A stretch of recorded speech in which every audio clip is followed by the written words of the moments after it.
Hello and welcome back to my channel and another little tutorial today. And this is something I have been onto before, but today I'm going to show you 3 different ways of making radio buttons on the Zoia. 2 of them are really the same way, but you have to patch it a little bit differently depending on the number of buttons you have in a set. So first of all, what is a radio button? Well, the name comes from how on a radio you might have a set of buttons where each one is only active at the exclusion of all the others. So this could be on the radio, for instance, you have a button for FM, you have a button for your shortwave, you have a button for your AM.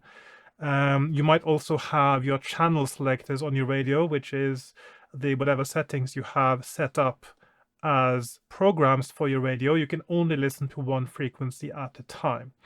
And when the internet and web happened, the term was used when you have any kind of web user interface where you have a set of buttons where only one of them can be active at the same time. So you have a set of any number. It could be from 2, it could be to, well, infinite, as it were. But only one of these buttons that you see here can be selected at any point, which means that when you push one, it also has to deselect the others. So this is a user interface algorithm, a method that is very useful for many things on the Zoia if you want to control something where you have different unique settings that you need to use for something on the Zoia, and only one of those settings can be active at the same time. Now, I'm going to show you this as a patch from scratch because it's a little bit easier to follow sometimes.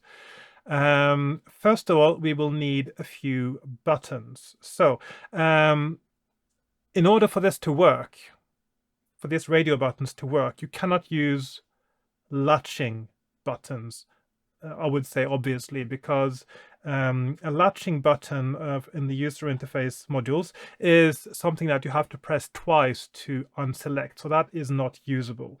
You could use the push buttons. You could use a push button module or just a button module, but that means you have to patch something else if you want the visual feedback, like I have on my, just to demonstrate now, on my first page here, I'm showing actually visual feedback on the buttons to indicate which one is active. So the best button, I think, for the job is the one on the Zoia called the UI button, the user interface button, and it has the advantage, it is a momentary button, and also the value at the first pad of it is one that controls the light intensity and the color of the block on the matrix. So, but in order to use this as a momentary button for our radio buttons, we have to select UI button now, and we have to go down to CV output, which is disabled by default, and set that to enabled because we want to have an output, a value that is sent out into the patch that we can use to control it. So I'm going to do like that. Now it's invisible because there is no value at the button itself. You can see when I'm pushing it, it sends an output of 1, giving the brightness of this pad. So we have different values now give different colors. As you can see, I'm just scrolling through the ones now. I usually like using red for a button that is off and green for one that is on, but you can use different colors. And I know that 0.0375 is maximum brightness for a red button. See, now it went off, but if I go back one little click here or shift click, I get the full red color, like so. And then, let's see, I'll just have to move something on the side here. And now, of course, I'm pretty much ready to copy this button because we need more than one. So just for demonstration purposes, I'm going to make 4 buttons. So I'm going to do select it and do Shift copy, and I'm going to move it here. Select, Shift copy, and repeat. So I've got 4 identical buttons here now, each color red. Now, in order for these momentary buttons to become a value that is staying in the patch, even after we push it, when you release it, you want the value that is sent out to still have an effect on something. Otherwise, it only works when you push it and not after you have pushed it. The sample and hold is the module we need to, oops, I'm going the wrong way. Sample and hold, quite high up there. So this is a sample and hold module, and the way a sample and hold module works is that it has 3 pads: input, trigger, and output. And whatever values are patched into the input can change over time, but only at the precise moment that the trigger input is triggered. And by a trigger on the Zoia usually means, it always means actually, that this pad gets a value that rises. So it detects a rising value of whatever is connected to it. And then the value at the input is copied over to the output. And then it stays there until the next time the trigger input detects a rising value. So in this case, the rising value could be the outputs from these 4 UI buttons. And that is what we want it to be. So we're going to trigger it with all these 4 buttons. And now I'm just patching, I'm just holding down the trigger and I'm patching up each of these outputs from the UI buttons. But also we want the value that is copied over to the output to come from somewhere, and we want to use that to identify which of these buttons is the active one that is being pushed. And the way we do that, I'll get back to that in a moment, is because we want this sample and hold to control a switch. So I'm going to create an out switch here. And we want to set the number of outputs to 4, so the same as the number of buttons. So that means we have 4 different places that the value can go to. I'm going to get back to that in a moment, by the way. So the way the out switch works, I should say that first of all, is it has a single input, a channel selector, and then it has 4 outputs. And just like with the radio buttons themselves, the way a switch works is that only one of these channels is active at the same time. So you can see the similarity with a radio button now. So it has an input, which can be any value. It's whatever value you want to send into the patch further. And then it has the channel selector, which decides from the value sent to it which of these output channels is the only active one at the time. And the way it does select the channel is by dividing the value range from 0 to 1 equally between the number of channels. So when you make a 4-channel switch, you have 1 divided by 4 is 0.25, which means that as long as the value at this input is between 0 and 0.25, channel 1 is selected. If it is between 0.25 and 0.5, channel 2, 0.5 to 0.75, channel 3, and finally 0.75 and above is channel 4.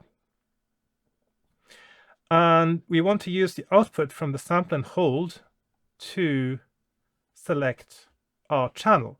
But of course, at the moment, we don't have any input on the sample and hold. But I'll get that in a moment. Also, the value we want sent out into the patch, it doesn't have to be a value of 1, but usually when I use radio buttons, I am using some kind of programming that requires something to register as being on or off. So usually I then deal with values of 0 and 1. You can think of it as binary logic, even though that term is something that some people find a bit confusing and scary. I'll get back to that as well at some point. But it also makes it easier for us to think about how to do the rest of the patching here. So how do we make each of these 4 buttons correspond to a particular channel here? And we do that, of course, by making sure that the input value that is sent to the sample and hold from that button, from each button, is the one that selects the correct output channel.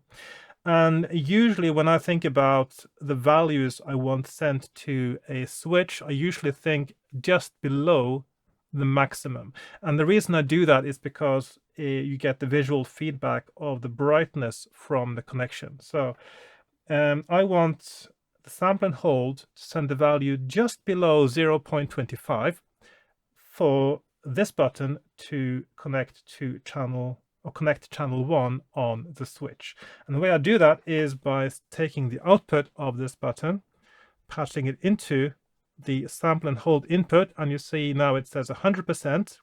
So if I don't do anything else, it will send a value of 1 now to the sample and hold, but I want it to send a value of 0.25. So I reduce this connection strength to 0. Well, I'll do a little bit less than 25, because if it goes just on the value, it might select the next channel. So 24.97% is good. And then I'll do the same for this button. And now I want it to be slightly less than 50. So it selects channel 2. I don't have to actually make it too close. And this one is 75. So I'll just go there. And the last one can be 100, because it only selects the last channel of the switch, which is the one selected when the input here is 1 exactly.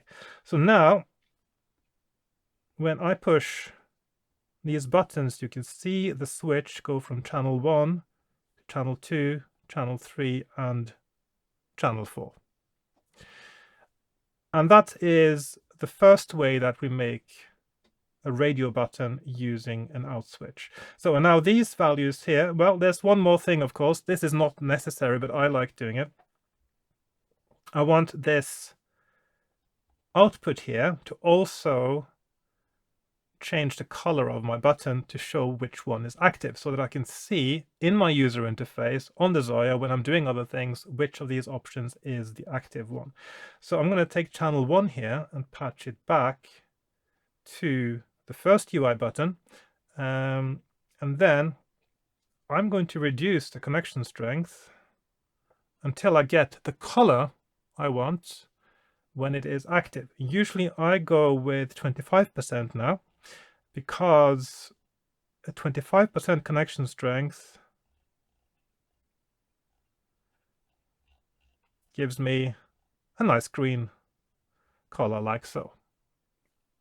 So now it's green when it's on, red when it's off. And I'm going to do the same for the other channels. So I'm going to take this down to 25. You can use any color you like. Just follow, there's a color value list, I believe, in the Zoia manual. And I'm going to plug my new Zoia book in this video. So I can just talk about that while I'm doing this. So on my Patreon, I am creating a book on the Zoia, where I just write down everything I know about working with the Zoia, and things that I've figured out, ways of doing things. And there will also be patch sheets for all the patches, eventually for all the patches that I have made that do something useful that others might incorporate into their patches. So for instance, what I'm showing you right now is in the patch sheet section of my Zoia book. and also the other methods I'm going to show you in a moment, and also all other patches. So at the moment I have done my a write-up on binary logic, and I've shown how to patch it up the old way, that is before the introduction of the logic module, and also how to do it after the logic module was introduced in firmware last year. Okay, let's get back to the patch now. So we have now channel 1 selected, channel 2, channel 3, and channel 4, and you see that only one of the buttons lights up as green, and only one of the channels on the out switch are selected. Okay, so this is all fine and dandy, but there is a limitation with this particular way of doing it. And that limitation, which I'm sure some people will have realized by now, is that you only get 16 channels in a switch. That is the maximum number of channels you get on a switch. So how do we solve that particular problem? Okay, now it is possible to use multiple switches, and for each switch you also need a sample and hold, but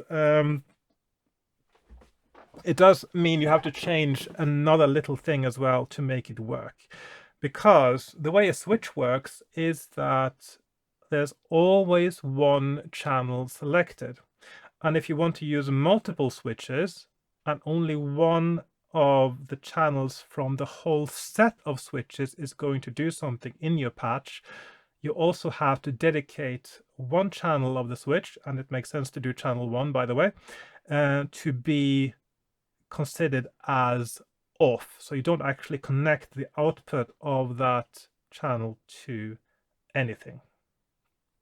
So I'll just demonstrate that as well. Now I'm just going to remove the first button and keep the other 3. So now we don't have anything connected to the first channel there. I'm just going to move these down like so, and I'm just going to move this as well. I'm just going to move that, and now so I'm just going to demonstrate this. Of course, this is if you need more than 16 channels, of more than 16 buttons in a set, more than 16 options where they are exclusive, that only one of them is going to be active at any point of time. And so that means that when you want more than 16, you need at least 2 switches, and you get 15 options per switch maximum. But the principle is going to be exactly the same for 3 buttons. So now I'll just show you with 3 buttons how this works. I'm going to make another switch down here, an out switch, and I'm going to also make 4 outputs, just like the first one. I'm going to make another sample and hold. Sample and hold module, like so. And I'm going to make a few more user interface switches, UI buttons, with CV output enabled, of course, as always. And I'm going to give these color. Maybe let's make them orange, like so. And then I'm going to copy and copy. Okay. And now I'm going to do a similar thing as what I did with this sample and hold, with this sample and hold. So the output of this sample and hold, as you remember, goes to the channel selector of the second switch. The trigger for this sample and hold is these 3 UI buttons, but this is also very important.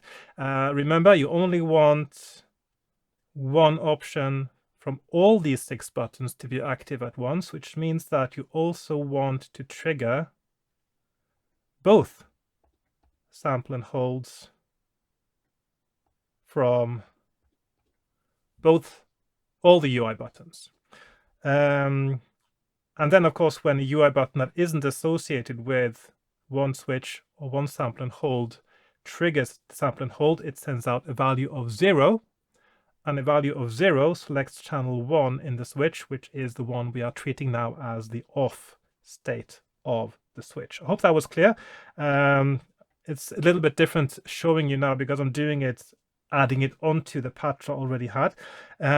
So I'll just make sure I remember everything then. So now we got these three buttons. You can see channel 1, switch 1, switch 2. Nothing's happening just yet because I haven't patched up the values now. So now we use the same values as we did for channel 2, 3, and 4 on the first switch. So the first button now gets, oh, sorry, there we are, is patched with 50% or just less than 50. The second one is just less than 75. So it selects channel 3, and the last one is 100. So now those are patched up there. And this output is, yes, and of course you have to add the value of 1 down here on the switch, which is the one that is sent out from the switch afterwards. So now if I push button 1, you see channel 1 on the first switch, channel 2 on the first switch, or channel 2, 3, and 4, I should say, on the first switch. And then I press this button, and it's, oh, something funny going on here.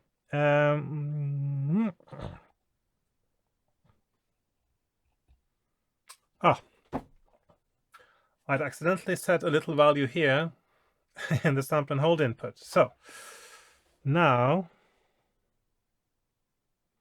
it's, yeah, now it's correct.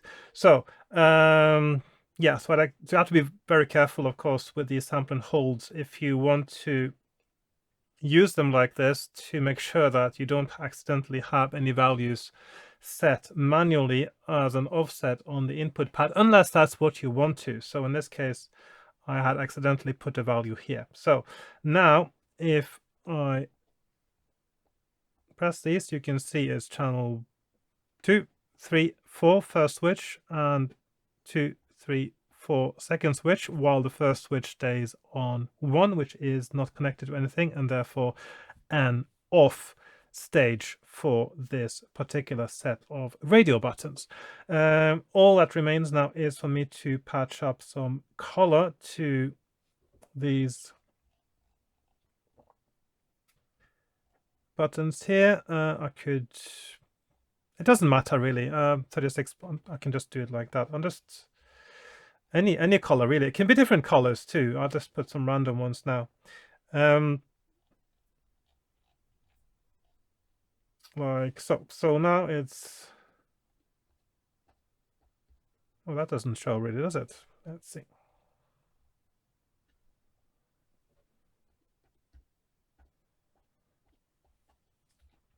Now usually I use the color tables for this sort of thing, and usually I use green and red because I just think it looks very consistent and I know exactly what it means. Green is on, red is off, and but you can use any colors you prefer for the on or off stages of these switches. Bearing in mind, of course, that if you want a color value that needs a control value that is less for the on stage than the off stage, you have to send a negative value to the UI button, and which of course means it has to go via an inverter module. So it's a little bit more of a hassle. You don't, yeah. So I would recommend just using 2 values where the on stage is one that is higher than the off stage. Okay, so that's the second method of using it, and this of course you can make as many as you like really. Now, because yeah, you just need 1 sample and hold and 1 switch for each set of up to 15 buttons, or up to 15 of the buttons in the set, I should say, and then the sky is the limit. Now the third method is one that I'll just make the UI buttons again. You know how it works now, so I'm just going to show you. I'll just make 3 buttons maybe. I'll just use my red ones because that's what I'm familiar with. I'm going to copy that over here like so. And the way this works is that each of these sample and hold, no, sorry, each of these UI buttons gets their own sample and hold module that is going to work a bit like the switch in the previous way of doing it in selecting what is on or not. So again, each of the triggers of the sample and hold modules need to be patched up with each of all the buttons, all the triggers of all the sample and hold modules patched up to all the buttons, and then input from button 1, sample and hold 1, button 2, sample and hold 2, button 3, sample and hold 3. And now, oh, I pushed the wrong bit, of course. It's the output that needs to be patched up, sorry, with each of the sample and hold buttons like so. And you can see now that you push 1, the first one is selected, push that one, second one is selected, and third one, this one is selected, and only one at a time. And then, of course, you can use the usual way of changing the color of these buttons. 25% connection strength is, again, my connection strength of choice, like so.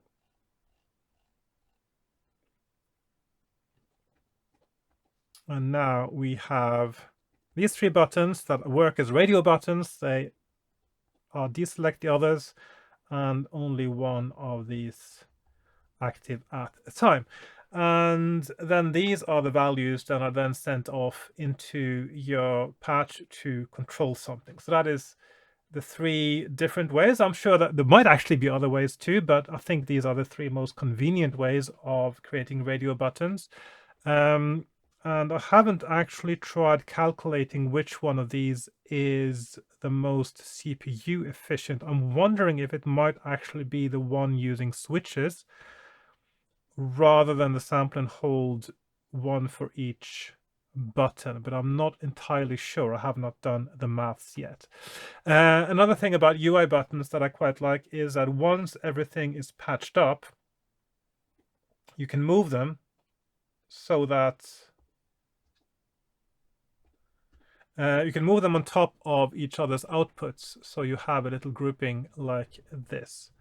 And then it looks nice and neat. You can't accidentally bump into the output, except for the last one, unless you patch something else on top of that, or it just happens to be the last button on the page as well.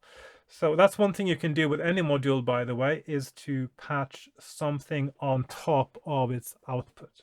So all these 3 methods of doing it are in my patch book, available on Patreon for patrons of enthusiast and above level. And I will add to it regularly every time I finish a new patch sheet. It will be added every time I write down something else for the Zoia book, as I call it. That will be added continuously as I make changes. Other things on my Patreon, by the way, is I have decided that all my published music will also be available for anyone who is enthusiast and above. It will be on Bandcamp, but it will also be available for my patrons to download if they want to and listen to whenever. And so a little bit more perks than I used to have on Patreon. And I think that's, yeah, I think it's a good idea. It's a good incentive, and I think it's something that some of my patrons will appreciate.